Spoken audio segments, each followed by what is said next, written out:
all possible changes in my daily life to protect the environment.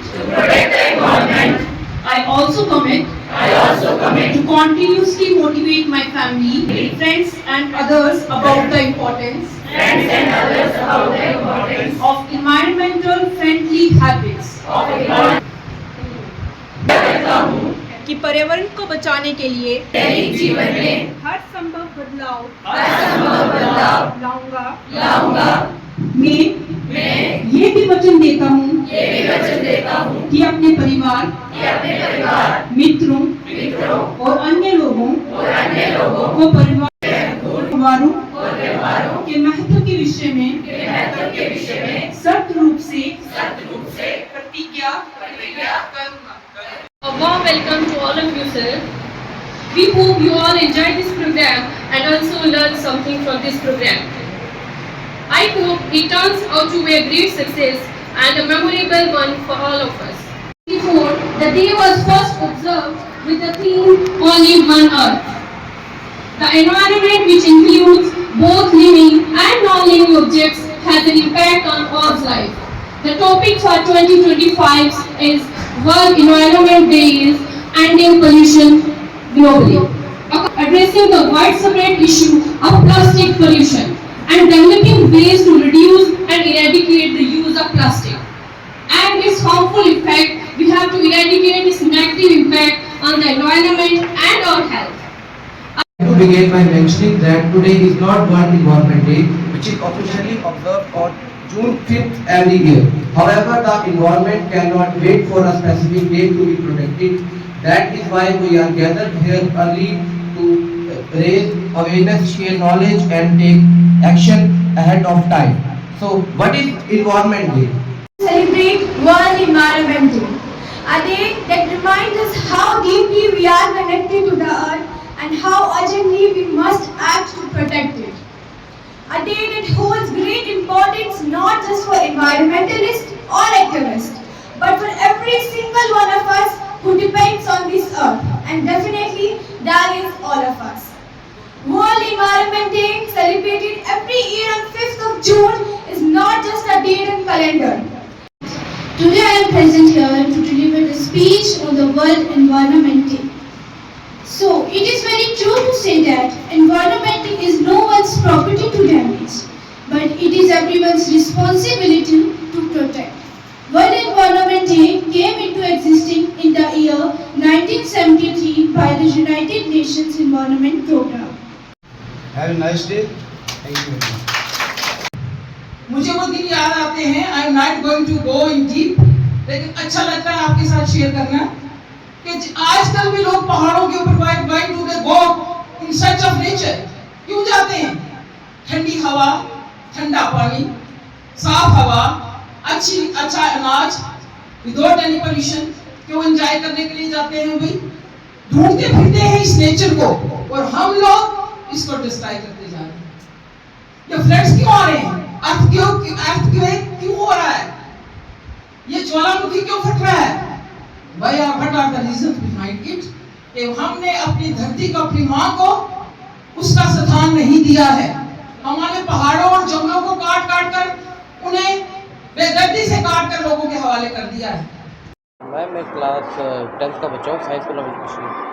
क्या लगता है कि आज आपने ओथ ली है, तो इस ओथ पर आप टिके रहोगे? हाँ जी, टिके रहेंगे, और हम अपने क्लासमेट्स और अपने जूनियर और सीनियर्स को भी यही बताएंगे कि वो भी इस चीज़ को फॉलो करें लंबे टाइम तक, ताकि हमारी जो फ्यूचर जनरेशन है वो भी सेफ़ रहे और रिसोर्सेज को अच्छे तरीके से उसका इस्तेमाल कर पाए. आपका नाम? नायाब फातिमा. आपने आज ओथ ली है तो? जी. आज के बाद आप प्लास्टिक यूज़ करोगे? जी, मैं अपनी पूरी कोशिश करूँगी कि मैं प्लास्टिक ना यूज़ करूँ. और अपने घर वालों को? जी, उनको भी पूरा बोलूँगी कि आप प्लास्टिक ना यूज़ करें. जितना हम अपने घर से शुरू करेंगे फिर आगे कम्युनिटी में भी उतना ही होगा. हमें अपने घर से शुरू करना चाहिए ताकि आगे लोग भी साथ साथ में चले गए. अगर हम सारे साथ में मिलके कम करेंगे उसका यूज़, तो फिर हमारी अर्थ सेफ. जो आज यहाँ पर सेमिनार किया गया है, इसके हवाले से बताइए क्या है? देखिए, ये वर्ल्ड इन्वायरमेंट डे की जो कैंपेन हम चला रहे हैं, ये होगा 5 जून को जो फाइनल प्रोग्राम है. उससे पहले हम एक कैंपेन चला रहे हैं 24 से आगे, डेली बेसिस पर या अल्टरनेट बेसिस पर अवेयरनेस का। मेन इसकी थीम है एंडिंग प्लास्टिक पोल्यूशन ग्लोबली, और वर्ल्ड इन्वायरमेंट का मेन पर्पज़ है कि ग्लोबल अवेयरनेस। तो बच्चों में आज हम यहाँ पर आए हैं, इस स्कूल को हमने सेलेक्ट किया है, काफ़ी इम्पॉर्टेंट और इंटेलेक्चुअल बच्चे हैं यहाँ पर। प्रिंसिपल मैम ने भी बड़ा कोऑपरेट किया। तो with the collaboration of science school of education, Jammu Kashmir pollution control committee Poonch जो है, हमने ये प्रोग्राम ऑर्गेनाइज़ किया ताकि हम बच्चों के ज़रिए एक ग्लोबल अवेयरनेस जो है वो जा सके। ये प्रोग्राम हमारा जो है ये भी नेशनल और इंटरनेशनल लेवल पर जाएगा आज का फंक्शन। सर ये सेमिनार सिर्फ 5 जून को क्यों होते हैं? पूरे साल में प्लास्टिक दर से बिक रहा है हर शॉप पे, आप उस पर कार्रवाई क्यों करते? नहीं, उस पर हमारा प्रोग्राम तो कंटिन्यूसली चल रहा है। हम अवेयरनेस करते हैं, फाइन करते हैं, सब करते हैं। पॉलीथीन मार्केट से सीज भी करते हैं, कंपाउंडिंग उनको फाइन भी करते हैं। लेकिन ये 5 जून का जो है ये इंटरनेशनल एक कॉन्फ्रेंस हुई थी स्टॉकहोम में, जब ये महसूस किया गया कि एनवायरनमेंट डिग्रेडेशन हो रहा है। तो वो जो स्टॉकहोम स्वीडन में 1972 में कॉन्फ्रेंस हुई, यूनाइटेड नेशन जनरल असेंबली ने उस 5 जून को डेजिग्नेट कर लिया world environment day for the future. इसलिए हर साल 5 जून को हम वर्ल्ड इन्वायरमेंट डे जो है ये सेलिब्रेट करते हैं in collaboration with NGOs, general publics, local administrations and through educational institutes, कि हम एक मैसेज ग्लोबली कन्वेयर कर सकें अवेयरनेस का for the safety of environment and for safety of the future sir generation. जो छुप के ये प्लास्टिक बेच रहे हैं उनके लिए आपका क्या मैसेज है और क्या वार्निंग है? ये जो प्लास्टिक देखिए जी 120 माइक्रोन से नीचे जितने भी पॉलीथीन कैरी बैग्स हैं वो गवर्नमेंट ने बैन किया हुआ है। और टाइम टू टाइम हम तो वीकली मार्केट की चेकिंग करते हैं, पॉलीथीन सीज करते हैं, उनको अवेयर भी करते हैं, रिक्वेस्ट भी करते हैं कि आप 120 माइक्रोन से ऊपर का पॉलीथीन जो है यूज़ करो। और जनरल पब्लिक को हम ये मैसेज कन्वे करते हैं कि आप कॉटन वोवन क्लॉथ के जो बैग हैं वो घर से ले जाएं, उसमें आप अपना सामान लें। और ये भी डिस्करेज करें, जब तक ये कंबाइन एफर्ट नहीं होगी, पूरे लोकेलिटी इसमें इन्वॉल्व नहीं होगी, पब्लिक इन्वॉल्व नहीं होगी, अकेला पोल्यूशन कंट्रोल बोर्ड जो है इसको पॉलीथीन मेनेंस जो है इसको कंट्रोल नहीं कर पाएगा। जो आज लोग जो है इसको अवॉइड नहीं करेंगे क्योंकि ये बहुत ही ज़्यादा सीरियस केस है। अगर हम अभी जो अपने इन्वायरमेंट को प्रोटेक्ट नहीं करेंगे, अभी हम जो है स्टेप्स नहीं लेंगे, तो आगे ये हमें जो है प्रोटेक्ट नहीं करेगा। इसलिए बोलते हैं कि जो अपने इन्वायरमेंट को प्रोटेक्ट करें, ओवर माइनिंग जो ओवर ग्रीड है उस सबको कम करें। 3 सालों से या अगर 50-60 सालों से अगर रिसर्च हुई है कि that the plastic is very bad for the environment and for our future generation also the main resource that is the soil, कि उसको भी डिस्टर्ब कर देगी। तो आप इसकी जो शुरुआत है आपके स्कूल से हुई है जी। और जो स्कूल जो साइंस ऑफ एजुकेशन है मेरे ख्याल से पुंछ में नंबर 1 स्कूल की रेस में बढ़ रहा है। बच्चों से यहाँ स्टार्ट किया गया है, क्या मैसेज है इस पुंछ की आवाम को? पुंछ की आवाम के लिए मेरा सबसे पहले तो मैं आपका शुक्रिया अदा करूंगी उन सब लोगों का जिन्होंने इनिशिएटिव लेके हमारे स्कूल को चुना। और यहाँ पर मैं ये कहने में वो एग्जीरेशन नहीं होगी, यहाँ के बच्चे और टीचर स्टाफ मेंबर जितने भी हैं वो वाकई इंटेलेक्चुअल हैं, इंटेलिजेंट हैं, और उनका काम करने का ढंग, उनके पढ़ने का ढंग और यहाँ के रहन सहन का ढंग जो है वो that has been approved everywhere.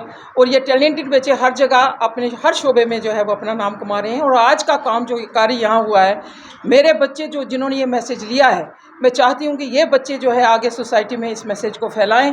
और जहाँ कहीं वे इस चीज़ को देखते हैं कि जिसकी वजह से पोल्यूशन यहाँ हो रही है, उसको डिस्कार्ड करने की कोशिश करें। ये मैसेज जो है वो मैं समझती हूँ ये सारा थ्रू आउट सोसाइटी, पूरे मोहल्ले में, सिटी में और गाँव में, जहाँ कहीं भी है, ये बच्चे जो हम जहाँ जहाँ से आते हैं वहाँ ये मैसेज लेके जाएंगे।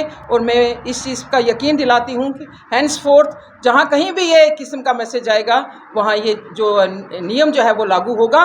और ख़ास करके जो प्लास्टिक का जो आज का जो थीम था उसके ऊपर मैं अपने बच्चों को बोलूँगी कि इस किस्म का कहीं भी आप अगर देखते हो, शॉप से भी मत लो, घरों में अगर ये पॉलीथीन है उसको अवॉइड करो, क्योंकि ये पॉलीथीन ना ये टूटता है ना ये पिघलता है, और जहाँ कहीं होता है उस ज़मीन को ये सत्यानाश कर देता है। तो इस पोल्यूशन को, इस क्या कहते हैं, पॉलीथीन को, प्लास्टिक को अवॉइड करने की कोशिश करें। ये मैसेज जो है वो घर घर तक जाना चाहिए। और इसी के साथ मैं शुक्रिया अदा करती हूँ एक बार फिर से अपने मेहमानों का, जिन्होंने स्कूल को चुनकर मेरा हौसला जो है बढ़ाया है, अपने बच्चों का हौसला बढ़ाया है, मेरे टीचर्स का हौसला बढ़ाया है। Thank you very much.